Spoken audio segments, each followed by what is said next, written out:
نور د غفلت له خوبه پاڅه شه بیدار مومنه، نور د غفلت له خوبه پاڅه شه بیدار د ژوند لار مومنه، ځان کړه تیار، ځان کړه. قدرمنو اورېدونکو، اوس تاسو پام راړو د الحاج مولوي محمد یاسین فهیم صاحب و عالمانه وینا ته. د جنت د ژوند لار د سعادت لاره ده، که د جنت لاره ده، د شریعت لاره ده، چې ترې خطا نه کړي یو ګام کړه پرې رفتار مومنه، چې ترې خطا نه کړي یو ګام کړه پرې رفتار مومنه، ځان کړه تیار مومنه، ځان کړه تیار. بسم الله الرحمن الرحيم. الحمد لله رب العالمين حمد الشاكرين، الصلاة والسلام على سيد الأنبياء والمرسلين سيدنا ونبينا وشفيعنا ومولانا محمد وعلى آله وأصحابه الطيبين الطاهرين. قدرمنو اوریدونکو، د ژوند د لارې د خپرونې مینوالو، السلام علیکم ورحمت الله وبرکاتو. ستاسو روغتیا خوشحالي د پاک رب نه غواړم، په دې هیله چې د صحت او عافیت جامې په تن ولرئ او خوشحالي مو په برخه وي.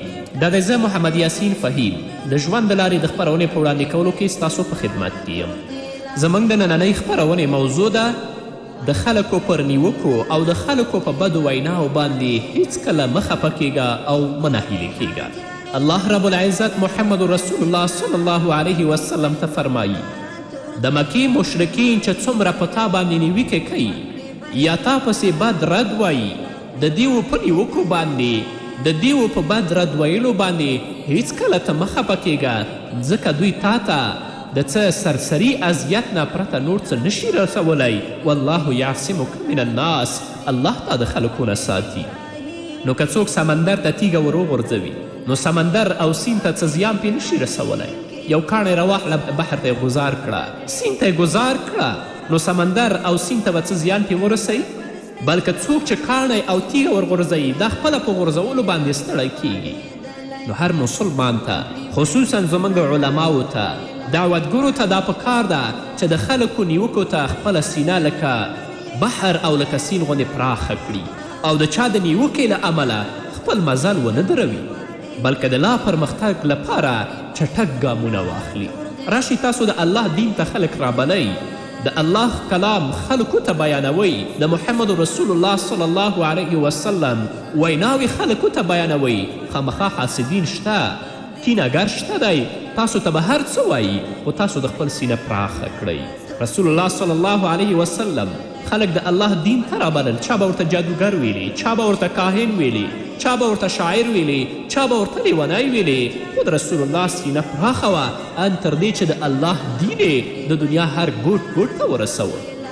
نو زموږ دعوتګر، زموږ علما دي هم د خلکو په نیوکو باندې نه خفه کیږي، د خلکو نیوکو ته د خپله سینه لکه سیند غوندې پراخه کړي او د خلکو د نیوکو له امله د خپل مزل نه دروي، بلکې د لا پرمختګ لپاره د خپل چټک ګامونه واخلي. په هغه چا چې نیوکې کیږي خامخا هغه انسان بېوزله دی. څوک چې تا ته بد رد وایي، په تا باندې نیوکې کوي، نو ته به بېوزله یې، خو د خپل په بېوزلتوب باندې مه خفه کیږه. په بېوزلتوب کې راحت او سلامتیا وي. په دنیا کې زهد هماغه عاجل راحت دی چې الله رب العزت خپل یو شمیر بندگانو ته په برخه کوي، لکه چې الله رب العزت فرمایي انا نحن نرث الارض ومن علیها. الله وایي په پای کې به همدا موږ د ځمکې او د هغې د ټولو شیان وارثان یو.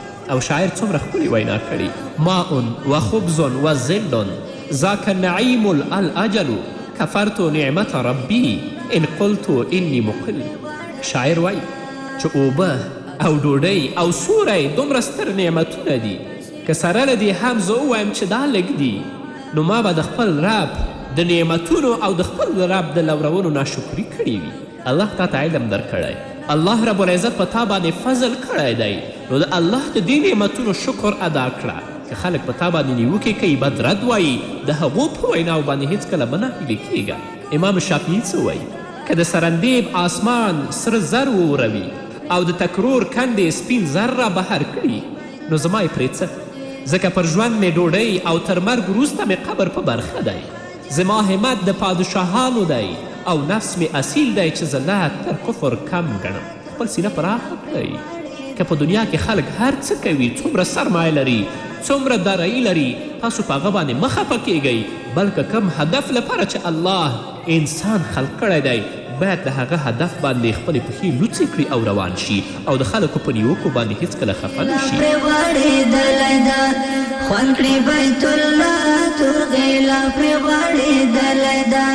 په تورات کې راغلي د ډیرو شیانو په هکله ویل لري، خو هسې به نه وي، په دې معنا چې وهمونه او اندېښنې تر حوادثو هم ډېرې زیانمنونکي دي. ته به وهم لرې، ته به اندېښنې کوې، هغه شی به لا تروسه پېښ شوی نه وي، هغه د شي پېښېدلو نه دا ستا اندېښنې او د ستا وهمونه تا زر تباه کوي. ډېر داسې اټکلونه او توقعات شته چې له سره صحت او حقیقت نه لري، خو ته په اندېښنه او په وهم کې پروت یې. دلته که څوک د تقدیر پریکړه بدلولی شي د هغه لټون دې وکړي خو نه شي. نو چې د تقدیر پریکړه نشي بدلولی نو داسې دې ووایي چې وافوض امري الی الله ان الله بصیر بالعباد فوقاه الله سیئات ما مکروا وحاق بهم. داسې دې وایي چې زه خپله معامله الله ته سپارم. الله رب العزت د خپلو بندګانو لیدونکی دی. په اندېښنه در باندې راغله، غم در باندې راغلی، نو د تقدیر پریکړه خو نشي بدلولی. داسې وایي چې زه خپل معامله الله ته سپارم، الله ما ویني. او په پای کې الله رب العزت هغه کسانو ته چې ډیره ناوړه دسیسې د مؤمن پر ضد تیارې کړي دي، الله رب العزت به هغوی تباه کړي. او دا مؤمن چې د ستا په هکله ناوړه دسیسې جوړوي، په تا باندې غلطې نیوکې کوي، په تا پسې خبرې کوي، الله به دوی تباه کړي. نو هیڅکله مه خفه کیږه، ځکه باطل پال مفسدین په دنیا کې ډیر زیات دي. هغوی هیڅکله نه غواړي چې د الله کلام دې د الله په ځمکه باندې حاکم شي. هغوی هیڅکله نه غواړي چې د محمد رسول الله د ویناو نه د خلک خبر شي. هغوی هیڅکله نه غواړي چې د هغوی د په خپل ژوند کې انقلاب او بدلون راولي. نو خامخا باطلوال په تا نیوکه کوي، خو د باطل پالو په نیوکه باندې هم مه خفه کیږه، ځکه که هغوی په تا باندې نیوکه کوي، تا سره حسد کوي، الله رب العزت به د هغو د نیوکو له امله، د هغو د حسد له امله تا ته اجر او ثواب درکوي. ځکه هر چا سره څوک کینه او حسد نه کوي. ته به یو شی چې څوک در سره کینه او حسد کوي، ته به یو شی چې په تا باندې نیوکه کیږي. شاعر څه وایي؟ ان العرانین تلقاها محسدة ولا ترى للعام الناس حسادا. شاعر وایي د هغه چا پوزې چې ډیرې اوچتې وسیږي، یعنی د لوړو پوزو خاوندانو سره حسد کیدلی شي، د بدرنګه او ذلیلو خلکو سره څوک حسد نه کوي. نو ته یو شی چې تا سره خلک کینه کوي یا تا سره خلک حسد کوي، په تا باندې نیوکه کوي، الله به تا ته اجر درکوي. بل شاعر څه وایي؟ چې دوی زما له عزت او زما د درناوي سره زما تر مرګه پورې هم حسد کوي. افسوس چې تر مرګه پورې د دوی له حسده څخه زه خلاص نشوم. یعنی دوی ما سره حسد وکړه، زما تر مرګه پورې زه ترې خلاص نشوم. موسی علیه السلام د خپل رب نه وغوښتل چې یا الله زما په اړه د خلکو ژبې بندې کړه، خلک په ما پسې ډیر نیوکې کوي، په ما پسې بد رد وایي. الله رب العزت موسی علیه السلام وایي ای موسی پر دې خبره مه خفه کیږه، ما پیدا کړي او زه روزي هم ورکوم، خو سره له دې دوی ما ته کنځل کوي. او هغه داسې چې په یو حدیث قدسي کې الله رب العزت فرمایي بني آدم ما ته کنځل کوي او دا له هغه سره نه ښایي. ما ته د هغه کنځل په دې معنا چې دوی زمانې ته کنځل کوي او زمانه خو همدا زه یم، زمانه خو ما پیدا کړې، شپه په ورځ او ورځ پر شپه بدلوم. دغه راز ما ته د ښځې او بچي نسبت هم کوي، سره له دې چې زه له ښځې او بچي څخه پاک او منزه یم. و اما شتمه ایای فیقول ان لی صاحبة وولدا وليس لی صاحبة ولا ولد. بل شاعر وی اذا نطق السفیه فلا تجبه فخیر من اجابته السکوت. د کمعقل د خبرې ځواب مور کوه که هر څه هغه په تا باندې نیوکه کوي، ځکه تر دغه ځواب چوپتیا ډیره غوره ده. چې کمعقل ته ته ځواب ورکړي د دغې خبرې نه، د ستا چوپتیا ډیره غوره ده. د جنت په نعمتو کې ستلقا وړ مرحبا، ستلقا وړ مرحبا د جنت په نعمتو. شتمن خلک، دارایدار خلک زیاتره په اضطراب او اندېښنو کې ژوند کوي چې له همدې امله زیاتره د وینې د فشار یا د وینې د کمښت په ناروغي باندې اخته دي. الله رب العزت فرمایي ویل لکل همزة لمزة الذي جمع مالا وعدده يحسب أن ماله أخلده كلا لينبذن في الحطمة وما أدراك ما الحطمة نار الله الموقدة التي تطلع على الأفئدة إنها عليهم مؤصدة في عمد ممدده. الله وایي تباهي ده د هر هغه چا لپاره چې مخامخ خلکو ته د پیغور ورکولو او پسې شا د بدو ویناو عادت لري. مخامخ خلکو ته پیغور ورکوي او چې کله تر شا شي هغه د بدو ویناو عادت لري. هغه چا چې مال جمع کړی دی او په شمار شمیرلو یې ایښی دی هغه انګیري چې دغه مال به هغه ته تلپاتې ژوند ورکړي. هیڅکله داسې نه ده. الله وایي چې هغه به حوتمې ته وغورځولی شي. رسول الله ته الله وایي چې ته څه پوه کړې چې حوتمه څه شی ده؟ الله ورته وایي هغه د اور لمبه ده. هغه اور ښه لمبه شوی دی چې تر زړونو پورې به رسیږي. هغه به ورباندې په خورېدو سرپوښ کړی شي په داسې حال کې چې هغه به په لوړو ستنو کې ایثار کړی شوی وي. له تجربو نه دا په ډاګه ده چې د هرې جارحانه خبرې ځواب مه وایه ځکه چې صبر او حلم عزت دی. چوپتیا د دښمنانو په سر د قهر څپېړه ده. بخښنه او تیریدنه ثواب او شرافت دی. او یو حکیم وایي هغه کور چې د اوربشو د اوچې ډوډۍ سره پکې ډاډ او اطمینان وجود ولري تر هغه کور ډیر غوره دی چې پر خوندورو خوړو ډک خو له ډاډمنۍ څخه تش وي. ته په خپل ژوند کې ډاډمن اوسه. خلک چې هر څه کوي وایي به یې. قدرمنو اورېدونکو د خپرونې په دې وخت کې راځو لنډې دمې ته. دمې نه وروسته زموږ خپرونه دوام لري په دې هیله چې تاسو هم زموږ ملتیا وکړئ.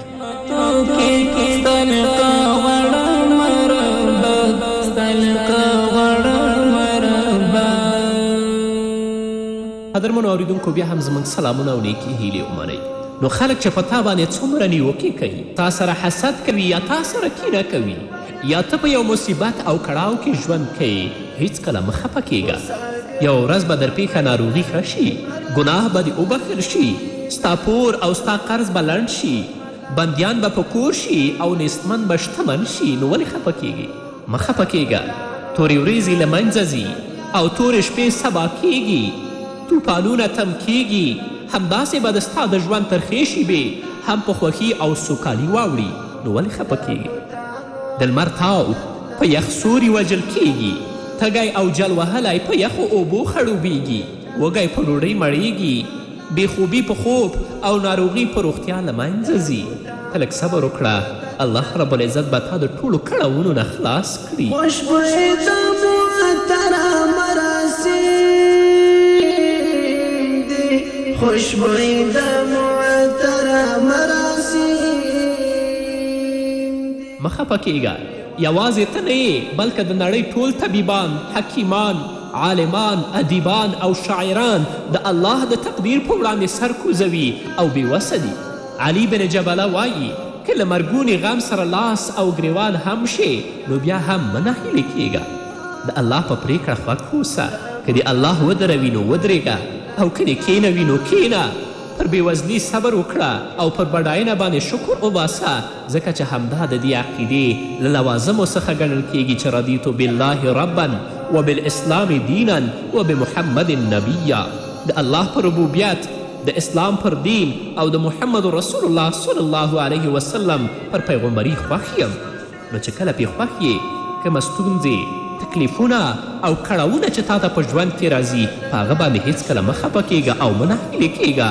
په ځانګړې توګه زموږ علما او زموږ دعوتګر چې کله د الله دین، د الله کلام، د رسول الله صلی الله علیه وسلم ویناوې خلکو ته بیانوي، دا د دوی مسئولیت هم دی که هر باطل پال، هر حاسد او هر کینهګر د دوی سره کینه کوي، په دوی باندې نیوکې کوي، په دوی باندې بد ردې وایي، هیڅکله دې په دې باندې دوی نه خفه کیږي. د الله په پریکړه او د الله په تقدیر باندې دې خوښ وي. چې تراغلې جهالت له دنیا لاړو، د بوتانو عبادت له دنیا لاړو. شاعر وایي د ځان لپاره یوازې د تدبیر په لټه کې مه اوسه، ځکه چې یوازې پر تدبیر تکیه کوونکي هلاک شوي دي.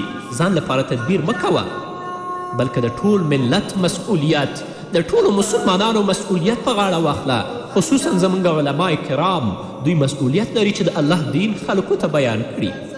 او الله رب العزت فرمایي چې ستا په هکله کومه پریکړه چې موږ کوو نو له موږ څخه ته خوښ او راضي اوسه، ځکه چې موږ ستا په نسبت د پریکړې له پلوه غوره یو. الله دا وایي په دنیا کې چې څومره حاکمان دي، څومره واکمنان دي د هغو په څارنه باندې هم مه خفه کیږه. نن ورځ زموږ ډېر علمای کرام دي چې بندیخانې په تیرو کوټو کې پراته دي، زولنې او زنځیرونه په لاسو او په پښو کې پرتې دي. د هغو یوازینی جرم څه و چې د الله دین خلکو ته بیانوه. نو ته هم د الله کلام بیانوه، د رسول الله ویناوې بیانوه، خو د خلکو او د واکمنو پر څارنه باندې مه خفه کیږه. که ته ځان الله ته حواله کړې نو دوی د ستا په اړه هیڅ هم په واک کې نه لري. من کان لله کان الله له.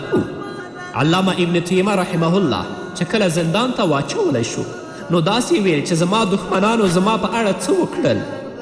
زما جنت او زما باغونه خو زما په سینه کې دي. زما وژنه شهادت دی، له خپلې سیمې نه شړل کېدل زما لپاره سیاحت دی، او زندانی کول زما لپاره خلوت دی. څوک چې الله له لاسه ورکړي نو هر څه له لاسه ورکړل. د اسلام ستر پیغمبر محمد رسول الله فرمایي لأن اقول سبحان الله والحمد لله ولا اله الا الله والله اکبر احب الی مما طلعت علیه الشمس. رسول الله فرمایي زه چې سبحان الله، الحمدلله، ولا اله الا الله والله اکبر ووایم نو دا زما لپاره تر هغه څه ډېر غوره دي چې لمر پرې راخیږي. نو د واکمنانو او د حاکمانو په څارنه باندې هم مه خفه کیږه. هغوی ستا په اړه هیڅ هم نشي کولی. ستا جنت او ستا باغونه ستا په سینه کې پراته دي. که دې ژوندی پرېږدي الله به اجر درکوي، او که دې ووژني الله به دې شهید کړي. او د خلکو په نیوکه باندې هم مه خفه کیږه. د الله دین، د الله کلام په ډاګه او په زغرده باندې د الله بندگانو ته بیانوه. د بوتانو عبادت له دنیا لاړو، که ایمان سره اوچت له دنیا لاړو. علما د شتمنو په اړه وایي چې دوی هم خوراک او څښاک کوي او موږ هم خوراک او څښاک کوو. دوی هم قتل کوي، موږ هم قتل کوو. له موږ سره به حساب نه کیږي، یعنې کم به وي او له دوی سره به دروند حساب کیږي. نو الله به د ظالمو او شتمنو حاکمانو او واکمنانو سره په آخرت کې سخت حساب کوي او د پل صراط باندې به درولي. جنت ته به د اجازت حق نه لري، بلکې د خپل حساب کې به دوی غرقي. شاعر څه وایي؟ د قبر لومړنۍ شپه به درنه د دنیا هغه ټول قصرونه او دنیا ټولې خزانې درنه هیرې کړي. نن دا ظالم حاکمان او واکمنان چې په تا ظلم کوي، په تا باندې نیوکې کوي او ځان ته قصرونه او ماڼۍ جوړې کړي دي، خو د قبر ته به ورځي او د قبر لومړنۍ شپه به د دوی نه هر څه دایر کړي. او الله څه وایي د دې ظالمانو په هکله باندې؟ ولقد جئتمونا فرادا کما خلقناکم اول مره. الله رب العزت به ورته ووایي دا د اوس تاسې هماغسې یک تنها زموږ په وړاندې حاضر شوئ. هغه د دنیا ستاسو دارایي څه شوه؟ د دنیا ماڼۍ او د دنیا باغونه چې تاسو ځان لپاره جوړ کړي ول او په حقپالو تاسو نیوکې کولې، په هغوی باندې ظلمونه کول، هغه څه شوې؟ نن خو تاسو یوازې یک تنها زما په حضور کې ولاړ یاستئ، لکه څنګه چې موږ په لومړي ځل تاسې یوازې پیدا کړي وئ د مور نه. مؤمنان به څه وایي؟ صدق الله ورسوله. الله خپل رسول ته رښتیا ویلي دي. سیالي کوي اسمانه پر خطرې تویږي ژاړېږي سره ګلانه پر خطرې. مؤمنان به وایي صدق الله رسوله، الله خپل رسول ته رښتیا ویلي دي. خو منافقان به وایي ما وعدنا الله ورسوله الا غرورا، له موږ سره الله او د هغه رسول په دوکه باندې ژمنه کړې ده. ژوند د افکارو له صنعت نه منځته راځي او له کومو افکارو نه چې ته ګټه پورته کوې همدغه ستا پر ژوند اغیزمن دی. هغه نیکمرغه دی او که بدمرغه. یو شاعر وایي لا یملأ الهول قلبي قبل وقعته ولا اضیق به زرعا اذا وقع. چې یو کار پیښ شوی نه وي نو مخکې له مخکې اندېښنه نه کوم، خو که رامنځته شي نو بیا ورته سا نه خفه کوم. نو موږ هم الحمدلله مسلمانان یاستو. لانا توافونه کړي ښکل حجرې آسا کړي په مینه سلامونه کړي. امر بالمعروف او نهی عن المنکر دا د ټولو مسلمانانو وظیفه ده چې خلکو ته به په نیکه لاره باندې امر کوئ او د بدو کارونو نه به د هغه مخه نیسئ. که ظالمان د دین او د انسانیت دښمنان په تاسو باندې هر څه نیوکې کوي یا ستاسو د دعوت یا د ستاسو د پیشرفت معنی ګرځي، په دې باندې تاسو مه خفه کیږئ. د خلکو په نیوکو باندې په ځانګړې توګه د باطلوالو او د حاسدینو او د کینهګرو په نیوکو باندې تاسو مه خفه کیږئ، مه ناهیلې کیږئ، ځکه تاسو په شان د یو بحر، تاسو په شان د یو سیند یاستئ. نو که بحر او سیند ته څوک یو کاڼی او تیږه ورغوځار کړي نو بحر ته هیڅ ضرر نشي رسولی.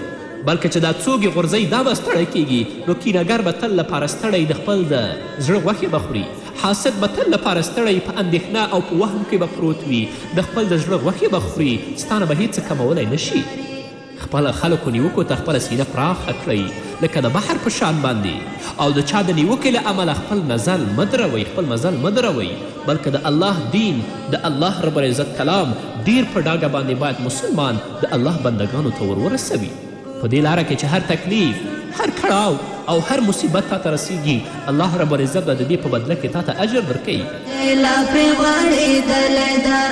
تاسو د رسول الله صلی الله علیه وسلم سیرت مطالعه کړئ د صحابه و کرامو رضوان الله تعالی علیهم اجمعین سیرت مطالعه کړئ د تابعینو سیرت مطالعه کړئ د سلف الصالحینو سیرت مطالعه کړئ د محدثینو سیرت مطالعه کړئ چې هغوی په دین کې څومره تکلیفونه څومره مشقتونه او څومره مصیبتونه ګاللي دي خو هیڅکله هغوی ستړي شوي نه دي هغوی خفه شوي نه دي هغوی ناهیلي شوي نه دي بلکې د الله کلام د رسول الله صلی الله علیه وسلم ویناوې ډیر په ډاګه باندې خلکو ته بیان کړي دي د خلکو په نیوکو په ځانګړې توګه د باطل پالو په نیوکو باندې هغوی نه دي راهیلي شي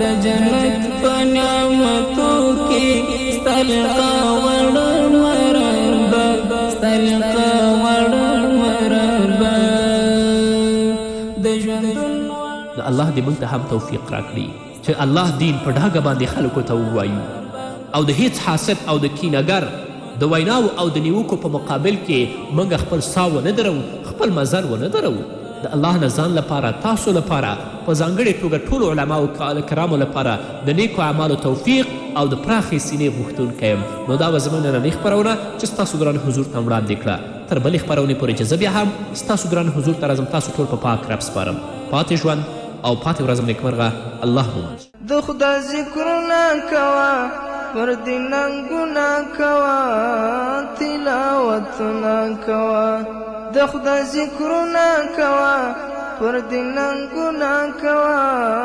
تلاوتونه کوه چې شي محشر کې هسکه غاړه به وقار مومنان چې شي محشر کې هسکه غاړه به وقار مومنه ځان کړه تیار مومنه ځان کړه تیار ځان کړه تیار مومنه ځان کړه تیار نور د غفلت له خوبه پاڅه شه بیدار مومنه نور د غفلت له خوبه پاڅه شه بیدار مومنه ځان کړه تیار مومنه ځان تیار ځان کړه تیار مومنه ځان کړه تیار د بی وفا دنیا ده د غجفا دنیا ده تیر والله دنیا ده د بی وفا دنیا ده د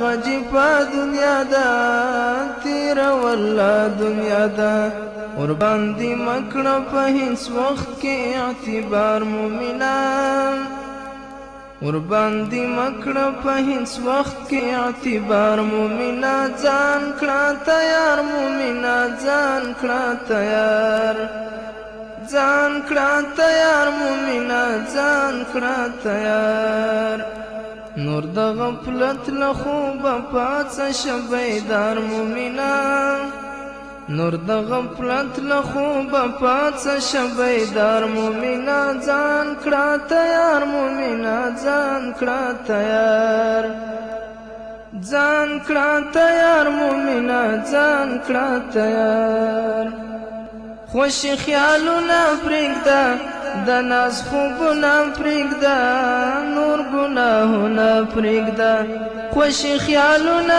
پرېږده د ناز خوبونه پرېږده نور ګناهونه پرېږده ژر دې په زړه باندې توبه کړه را اظهار مومنه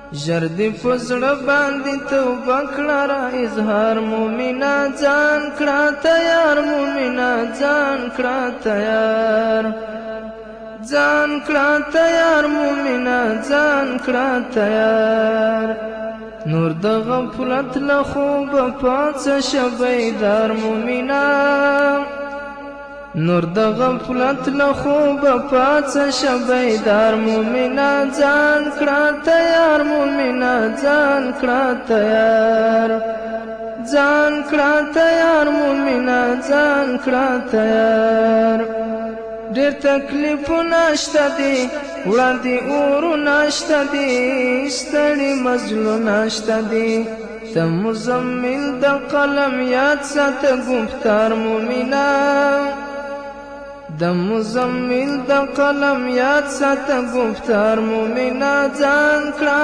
تیار مومنه ځان کړه تیار ځان کړه تیار مومنه ځان کړه تیار نور د غفلت له خوبه پاڅه شه بیدار مومنه